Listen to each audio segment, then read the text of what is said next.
How to unfollow everyone on TikTok. Go ahead and open up your TikTok app on your phone. Make sure you're logged into your account. If you're already logged in, you can skip this step. Look for the little person icon at the bottom of your screen and tap on it. That takes you to your profile page. Up in the top right corner of your profile page, you'll see 3 lines. Tap on those lines. From those lines, choose Settings and Privacy to get into your account settings. Scroll down until you find Report a Problem and give it a tap.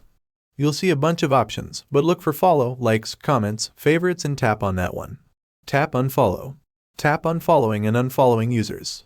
Now, TikTok might ask if the problem's been fixed. Hit no because we're still working on it. Then, click on Need More Help to tell TikTok what's going on. Explain in detail that you want to unfollow everyone and any other important info. Hit the Submit button, and you're done. Now, just wait for TikTok support team to get back to you. They'll send you updates through the app or maybe even email or phone. Well, there you have it, my TikTok amigos. I hope you found this tutorial helpful. If you did, don't forget to smash that like button and subscribe to HowToMastery for more awesome content like this. And don't miss out on future updates by ringing that notification bell. Until next time.